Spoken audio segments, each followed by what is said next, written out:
15 বৎসরে রাজপথে যে সকল ত্যাগী নির্যাতিত ছিল, সেই ত্যাগী নির্যাতিত নেতৃবৃন্দ ভবিষ্যতে বাংলাদেশ জাতীয়তাবাদী দলের নেতৃত্ব দিবে, বাংলাদেশকে নেতৃত্ব দিবে।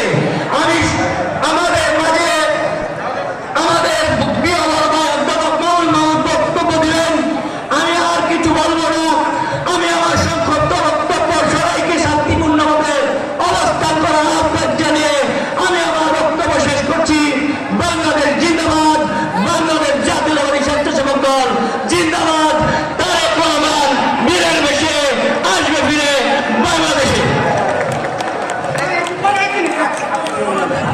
আমাদের মাঝে উপস্থিত আছেন নারায়ণগঞ্জ জেলা তরুণ দলের সংগ্রামী সাধারণ সম্পাদক জনাব মাজারুল ইসলাম।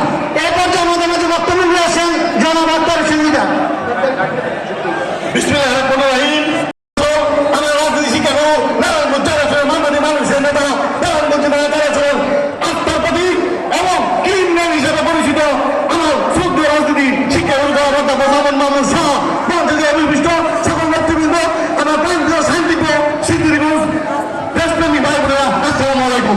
আমি শুধু দুটি কথা বলে আমার বক্তব্য শেষ করবো। আমি আজকে এই মহান শান্তি সমাবেশের মধ্যে শুধু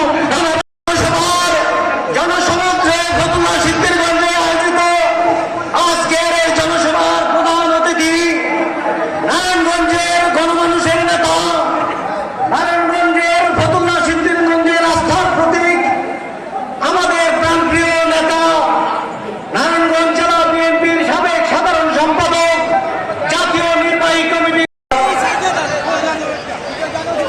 অধ্যাপক মামুন ভাই উপস্থিত, আমাদের নারায়ণগঞ্জ জেলা বিএনপির ফতুল্লা থানা এবং সিদ্দিকগঞ্জ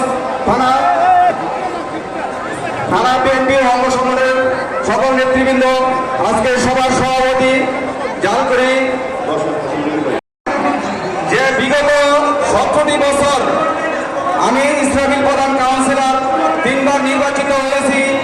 আপনাদের সম্মানজনক ভোটে, বিপুল ভোটে সম্মানজনকভাবে আমি নির্বাচিত হয়েছি, কিন্তু এই 17টি বছর আমি অসম্মানজনক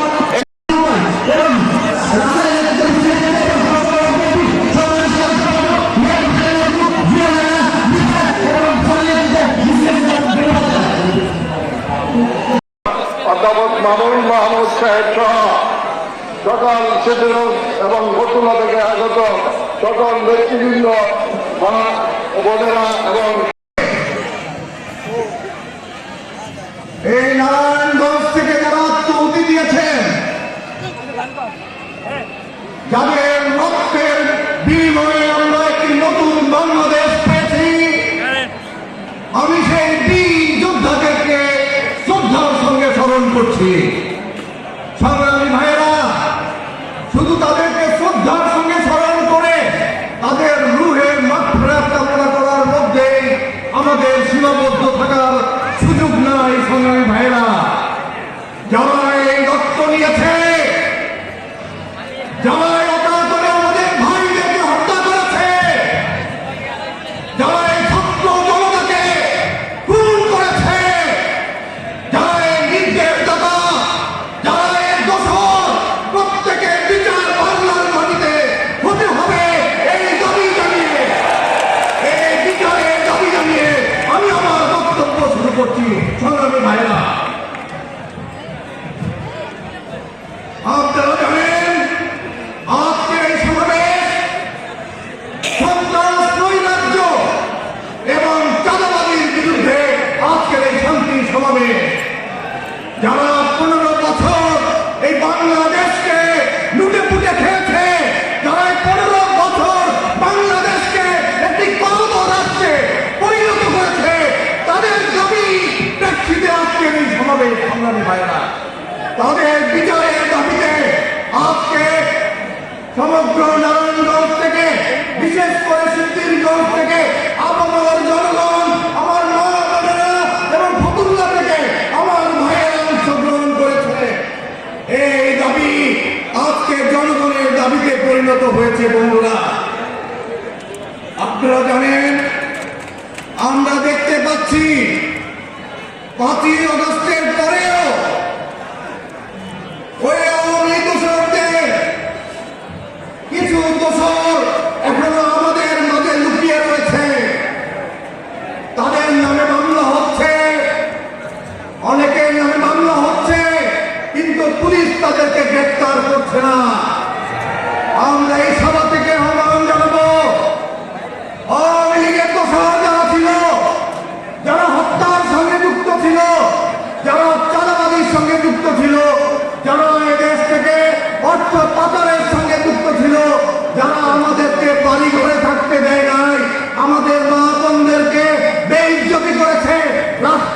চলতে দেয় নাই, আমাদেরকে চাকরি করতে দেয় নাই, আমাদেরকে ব্যবসা করতে দেয় নাই, তাদের বিচার বাংলার মাটিতে হতেই হবে বন্ধুরা আমার। আপনারা জানেন এই 15 বছরে আওয়ামী লীগের ওই সৈন্য শাসকেরা বাংলাদেশকে খুবলে খুবলে খেয়েছে। বাংলাদেশের মানুষের কিডনি, বাংলাদেশের মানুষের হার্ট, বাংলাদেশের মানুষের পাকস্থলী, প্রত্যেকটি অঙ্গ প্রত্যঙ্গ তারা খুবলে খুবলে খেয়েছে।